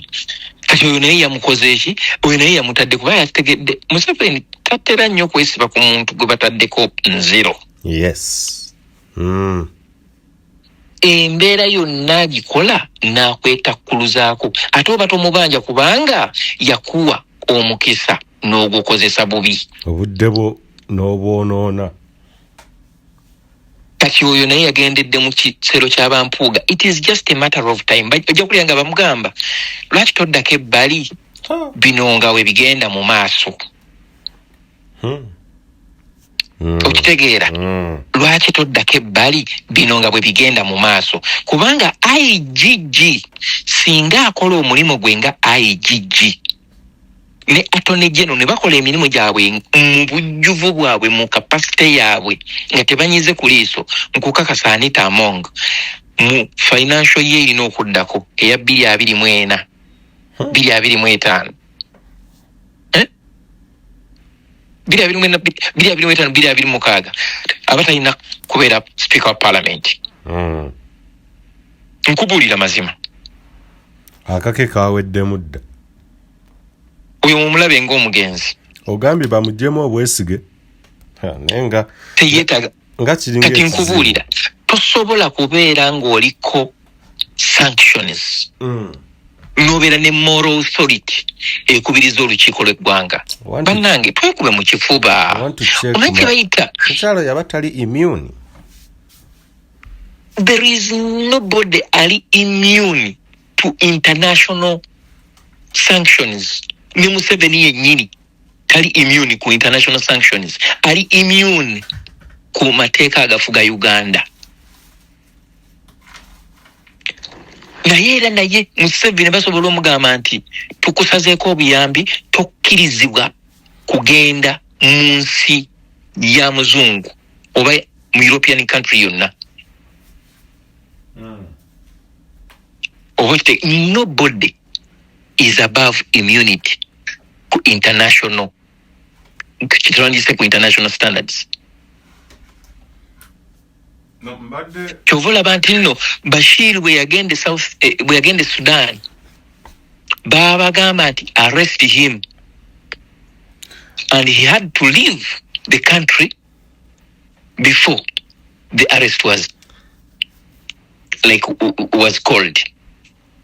Oyina kyewayogeddeko ekyokugyamu Anita Among obwesige and I think mu Parliament kyandiba ekizibu kati mu Parliament nga Museveni si yakyagadde. Museveni alina abantu ba sacrifice nga bw'aba alina kyayagala okuyisaawo. Kayihura kyakulabirako kinene nnyo. Kayihura yalinga president naye Museveni yagamba bamusibe. Tebamusiba? Sinamala n'amugjayo mutabani we yamutaasa. Naye teyamusiba Museveni? Yamusiba mutabani yamutaasa wano jjojjo. Museveni agenda okusiba Kayihura. Kayihura yali akkirizibwa okgenda mu Amerika. Ne sanctions zikyaliko. Webale nnyo. Naye yamusacrificinga ng'ategedde nti ono gwe sacrificinga mu maaso g'abali bamulabanga ekivumwe. So bwe mwongerako bajaga nti at least he has taken action. Ayina kyakozeewo. Museveni asobola okuzibiriza n'agamba nti now that one is a gone case. Tetugenda kuteekawo speaker mulala kuba ono tafudde, naye tuteeke olwekyo bayita ekiguumaaza addeko ebbali ng'okunoonyereza bwe kugenda mu maaso. Ate wabulayo emyaka emeka Parliament okuggwako? Si mwaka nga gumu n'emyezi nga gikyo? Yes. Kale tugayo emyaka 2. Gwolowooza tumaze emyaka emeka nga tetulina minisita wa constitutional affairs? Myaka gibadde giweze ne banka governor tetulina. Webale nnyo. Waliwo ekitatambula? Ade nja checking impeachment of a speaker. I'm not so sure kucha impeachment. Kankubuulire. Someone can move a motion in agreement if the Speaker of Parliament cannot freely move in European countries. Kubanga jukira bwebaga togenda Bungereza. Nebaga togenda mu America.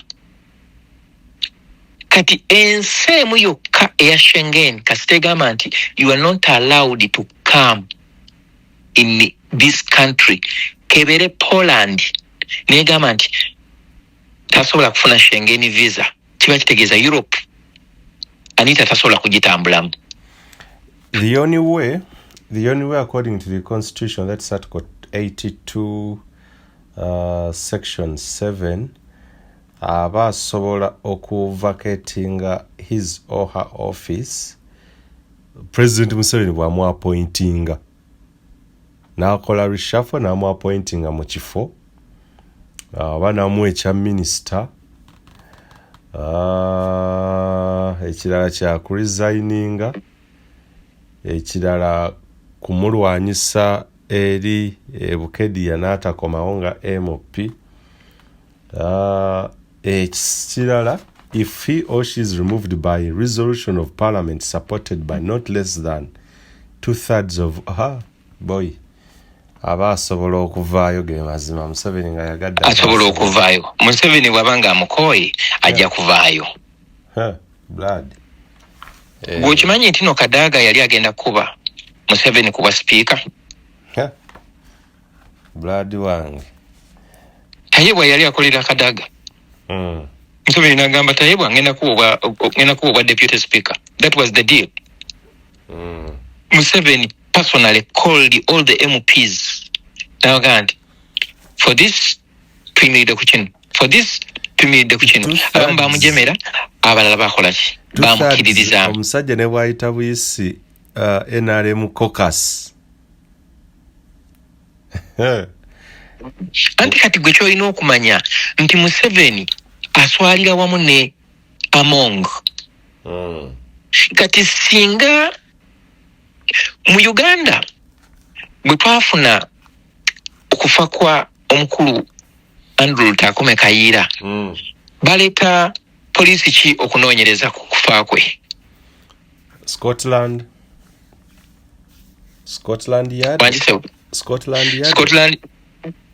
Yard eva mu nsi ki is it USA nedda sebeva Bungereza kati kyogamba nti no Scotland Yard bwebagamba nti no baagala kunoonyereza kati kankugambe kino Bungereza olowooza temanyi babaka ba Uganda babaka ba Parliament ne betwandiise ba ministers abalina ebyobugagga e Bungereza olowooza tebabimanyi awo tebalina kye batamanyi kati bwe bakugamba nti noono ayina ennyumba e Bungereza ye n'agamba nti sigirinaayo olowooza nti bo tebakimanyi nti no balina kibayinda. There is what we call international relations enkolagana y'amawanga diplomacy. You cannot just come and accuse someone yeah, true. Without to possess property in your country without proof. Ekyokubiri obutafaanaganako nga mu Uganda nti omuntu asobola okukwata ssente n'agula ettaka lya miliyoni 4 ne batamubuuza ssente gy'azijje.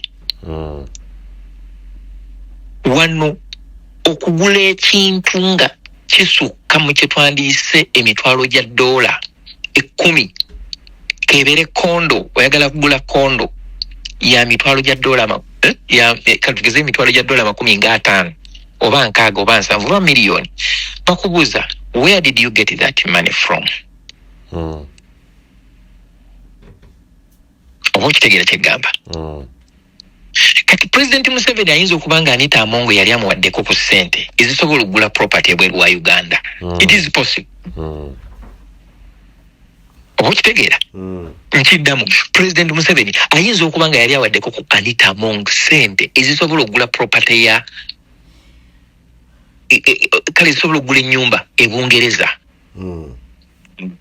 nga yazimuwa mwalaali ku by'emirimu gy'abadde amukolera.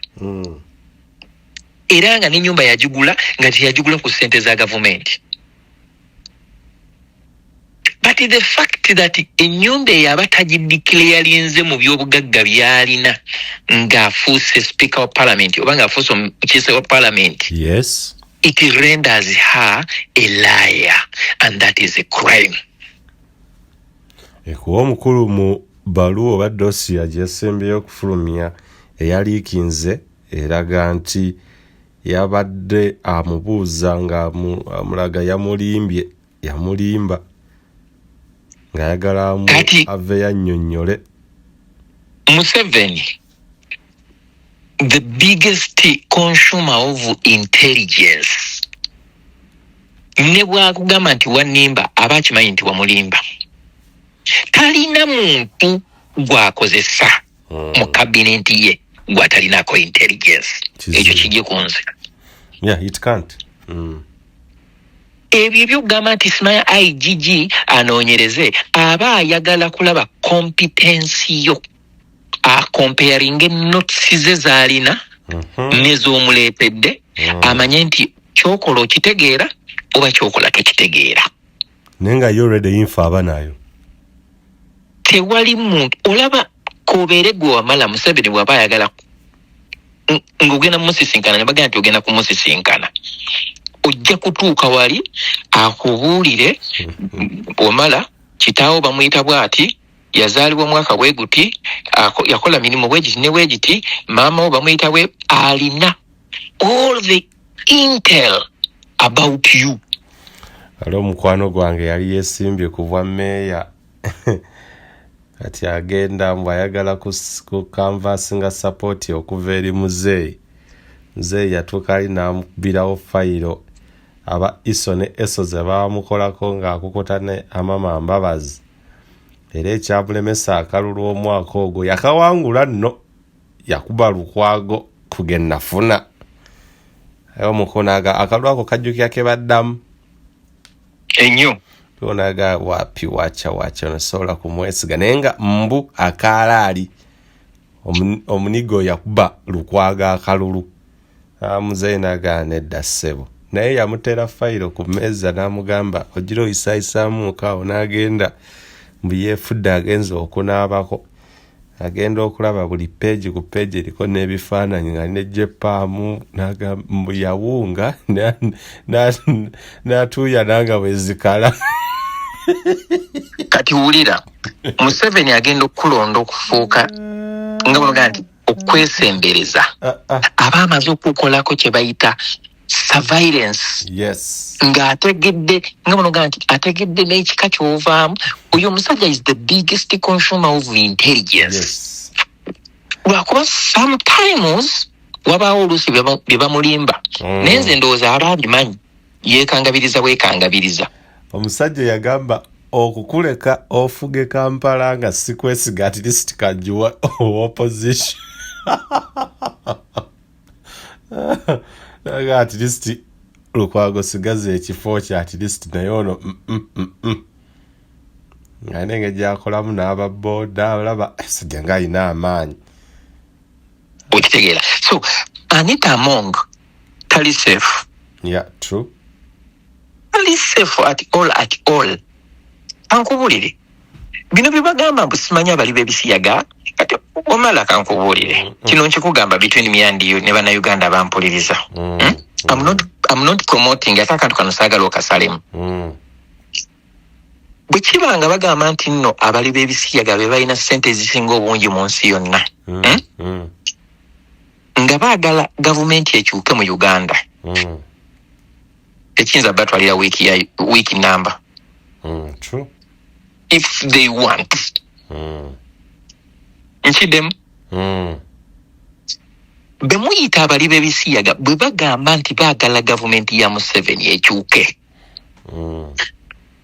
it cannot take them 1 week because they have all the money,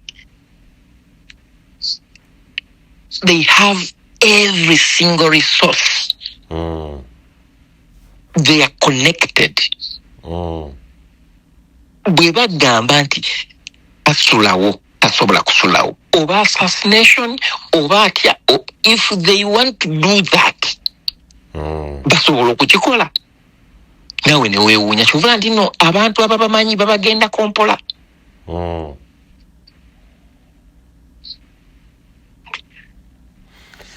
tumalirize obontegeera ne censure motion ya Theodore Sekikubo. Do you see anything viable ekiri mu kintu kya Sekikubo? Is it achievable or just political gimmicking azanyamu? Theodore tazanyamu. Tazanyamu. Actually oyinza okugamba nti no Theodore Sekikubo yagenda okuggusa omuzannyo gwa Museveni mu bantu boyisaamu amaaso nga bakola emirimu gyabwe. Theodore Sekikubo mujjeemu. Lindako nsooka entereere. Lindako Theodore Sekikubo mu bantu boonyooma Theodore Sekikubo mujjeemu.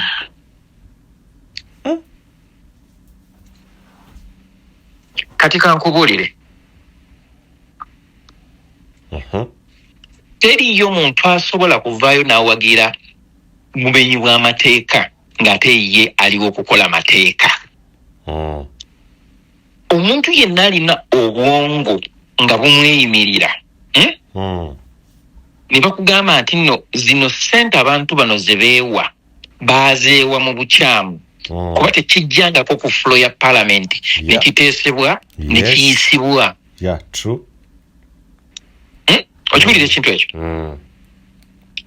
Kiyinza okuba nga bwe baamala okuteesa bino ebyabano nga bono gamba nti bamaze okuteesa service awards z'abaaliko ba speaker, deputy speakers, attorney general, baani then bali mu commission bali bona ne bakola ki nabo ne beeteekeramu ebyabwe because jukira bye bakola ki. Yes, kuba ba commissioners sebo bakulu nnyo. Ba commissioners bakulu bwe bagaba nabo balina okwegabira. Absolutely. Naye ng'ate bo bye beegabira tebyajja mu lukiiko olunene okubaganyizibwako birowoozo. Nti bali tubawadde emmotoka basekandi baani bakadaaga. Bawapa kabulo bayume bakigoba. Webale nnyo. How about us? Kati ffe ababawadde tubiriddemu awo nti akwatayo ebina ono kaatwala ebitaano. Ate kikoma ku bano bokka abalala abalijja bali negotiating ebijja. Eyo tteeka nnabakiwa erityo nga likola ku mulundi gumu gwokka. Etteeka liba lya Mpuuga na banne. Kakati omuntu yenna era nze bannaye sijja kulimba omuntu ayinza okuddamu omubaka wa Parliament okumwesiga nga tatadde mukono ku tteeka eryo okuleka nga akulembera akakiiko nga kimuwa immunity ngali bound by the rules. Nga Abudu Kantuntu nga bolaba Abudu Kantuntu nga bolaba Medadi Segona owa Kosafe nga bolaba owa akulira akaligo nga akulira kakiiko kyakalalawo waliwo obukiiko obwo nga buli independent. Akamateeka kakulu akaligaako kakulu kuba gye balina obisindika okwekenneenya ddala kituufu byali mu mateeka tebyali mu mateeka ako. Kati oyo naye talina kuteekako omukono. Omuntu yenna ng'ali mu position eya judgment oba alina okwabitratinga oyo talina kuteekako omukono. Abeera exonerated. Naye omuntu omulala yenna mubaka wa Parliament simanya nkiikirira Kampala Central siize chairman wa kakiiko bwe kati bw'otateekako omukono wallahi billahi tallahi tebubeerebwa LC oba tebukugwanira. So Theodore Sekikubo atadde babaka banne ku kazito yabaza mu Parliament oba abajjayo. Webale nnyo era teyakoze bakiyita beetadde emigwa mu bulago. Ekyo either kikuzza mu Parliament oba tekikuzzaayo. Abaakoowa okudda mu Parliament eyo yengeri yokka gye bagenda okufuluma Parliament eri honorable. Naye ng'ate egenda kubeera ejja kubeera disgrace eri abantu abo be babadde bakiikirira. Waakirivaayo ogambe nti nno mu butuufu bwe tuba twakola bwe baba bakola etteeka lino ne baliisa nga sitegedde saamanya kanteekeko omukono kyali kikyamu. Bapro Mpuuga tiimu tebawedde abaganze enfa na Mpuuga. Bampala Mpuuga bajja kufana Mpuuga nakugambye omukolo gwategese mujje munswalireko siswala nzekka. Ab'ebitiibwa bagenda okubeera ku mukolo ogwo bagenda bayita mujje tuswale ffenna temundekerera. Temundeka kuswala nzekka. My Matovu, since the censure motion eya Theodore Ssekikubo, we shouldn't treat it very lightly. Kintu kizibu. Kati omuntu nga Katikkiro kankikugambe eyo censure motion egenda ku triggeringa okujja obwesige mu speaker wa parliament and eyo program oba project ndi sure nti President Museveni yandigiwagidde era yandijagadde. Era agenda kuteeka abantu abamu ku minzaani abatunuulire alabe endowooza yaabwe. Ono ali eno yeebuzaabuza ali kuba bakamishona baani. Nkubuulira abo kati yabasaddaase. Nze nalaba omukazi omu naye bwe yali mu parliament, right honorable speaker ng'agamba Theodore Ssekikubo mbu you can speak whatever nonsense you want. Ssekikubo n'amwanuka n'amuga, yes, you can say that, I can speak whatever, but I think I'm knowledgeable. Nenga, deep state. Deep state, webale nnyo, otegedde bulungi nnyo ensonga eyo. Omuntu nga Ssekikubo badde mu parliament ndowooza ebisanja ebiwera ebina. Beguli. Era yayogera n'amuga nti I've been here before, mbaddewo. Webale nnyo. Kati bw'abanga abaddewo ebisanja ebiwera ebina, in actual sense, Ssekikubo ayinza n'okuba ng'asinza Anita Amongo experience mu parliament. Mwami Matovu, twogera amazima, can you really compare Ssekikubo and Anita Amongo? Ssekikubo ng'ali wala nnyo. Kyekyo kyenkugamba. Yeah. In fact, omuntu eyandibadde deputy speaker wa parliament yandibadde Theodore Ssekikubo. If it wasn't gender balance. No speaker. Actually, if I'm not mistaken, according to my sources, Zindaga Theodore twandira bamasa okuba ne mu noza mirundi ebiri azze yesimba kuwa speaker owa deputy speaker. What deputy speaker? Yes. So, naye ng'alemesebwa lwakuba Museveni agenda n'azanyisa abantu emizannyo nga tebali mu NRM. Yes. N'abazanyisa opposition. Naye ate n'alema okukozesa abantu abo be wandibadde oyita abatyankalanya kubanga ate abeetaaga nnyo. Oba okitegeera? Yeah. Abeetaaga nnyo kyova olaba nti Museveni singa yali tayagala Ssekikubo mu parliament Ssekikubo singa taliiro.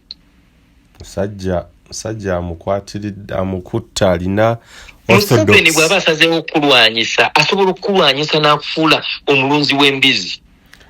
Bw'aba asazeewo okulwanyisa asobola okukola ekintu kyonna ne bakulemesa bw'aba nga kyayagadde. Naye bw'oba olaba nga Theodore Ssekikubo n'emputuuze ng'akyali mu parliament gwe manya nti Museveni amwagala. Wakiri takuteekako omuntu ne bamuwa buli kimu kubanga eri balagira bulagizi. Theodore Ssekikubo akutte ssebo namuŋŋoona yonna Orthodox. Nakyo omugambako oyo. Nkubuulira muganda wange wamala. Ssekikubo kye yakoledde ababaka ba parliament bakiyita mugwa. Akutereddewo omugwa n'akugamba nti nno weetuge oba si ekyo teeka omukono ku bulamu bwo sayini ng'obeere mulamu oba weetuge. Kati waliwo abantu abatagenda kudda ojjukira mu mbeera ya gikwateko. Olowooza bameka abatadda mu mbeera nga awuza kale bangamba sigikwatako naye tugikwateko. Yes. Baakomawo mu parliament bonna mmye. Kati ako kalabanga akantu akatono kanyeebwa katono naye kagenda okusuula abantu ogenda kwewuunya ojja kugamba Matovu yayogera wano. Bagenda kuba banootinga buli atasayiniza atakoze ekyabeebuzabuza. Mpulira Ssekikubo yangambye mbu waliwo abaafulumyemu bali Tanzania gye beekwese. anti nkugambye omuntu gw'osobola okwekizoneratinga ye muntu yekka alina akakiiko kakulembera ng'alinga mulamuzi naye abalala bonna bino ebyasimanya nali ngenzewe nti okuleka omuntu nga bagenda okuleeta propose eyo oba motion eyo ng'abadde bweru wa Uganda ku mirimu egy'enjawulo oyo naye osobola omuddiramu omusajja nga Segirinya Muhammad osobola omuddiramu oba okitegeera olw'ensonga nti mulwadde abadde ku treatment kumpi kati myaka tugenda myaka 2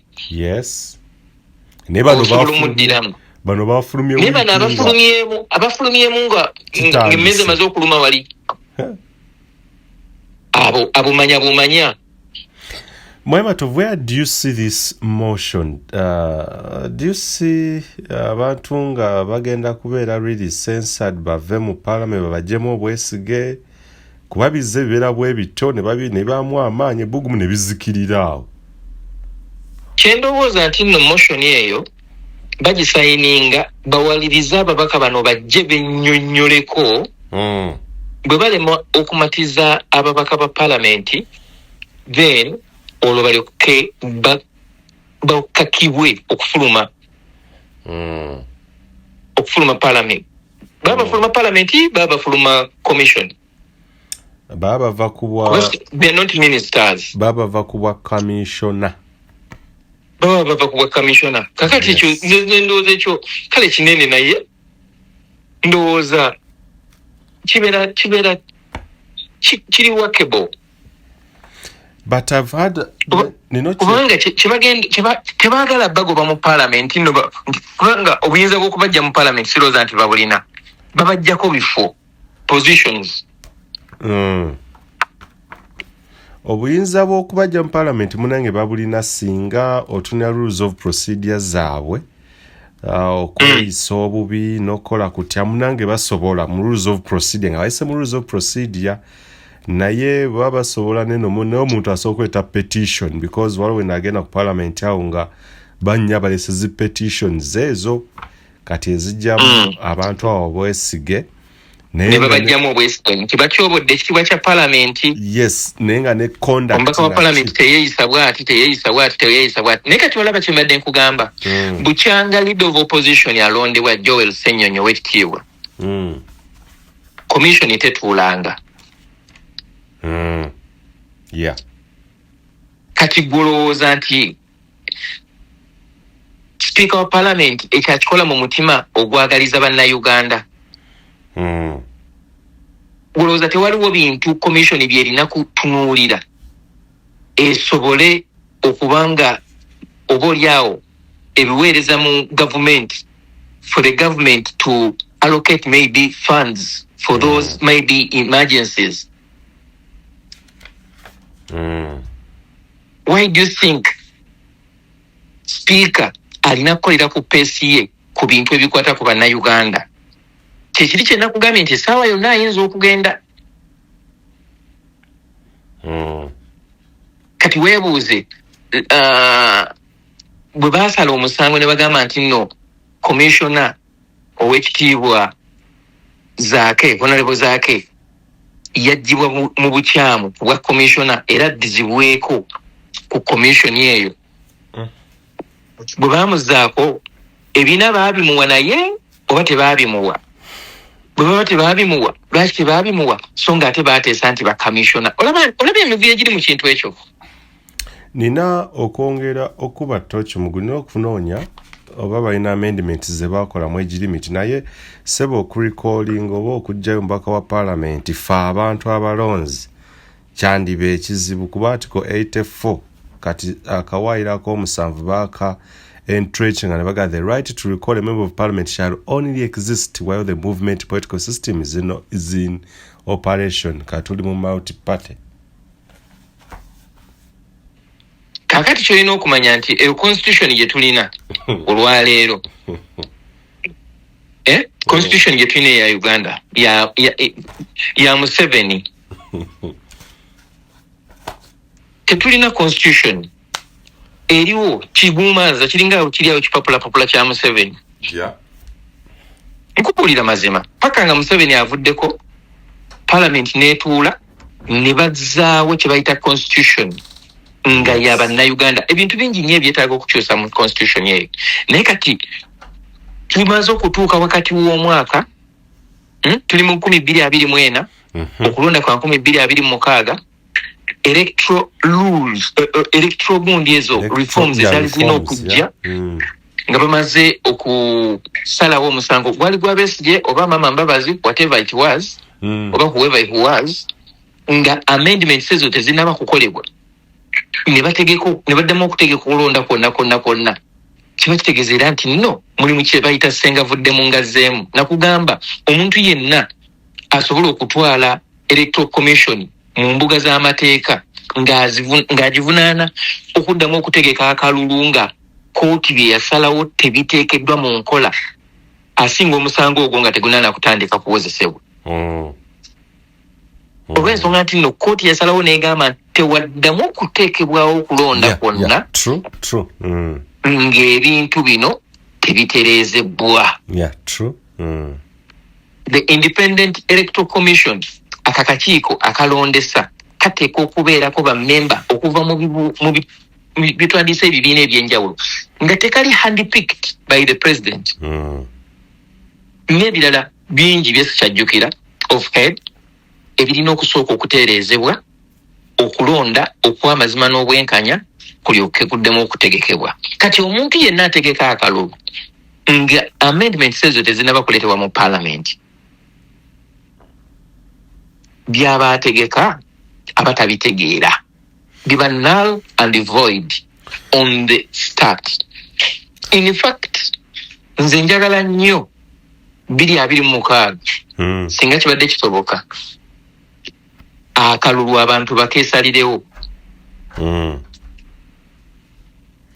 mu mbeera gye tuyita ey'amaanyi g'abantu. Uganda Eyenkya.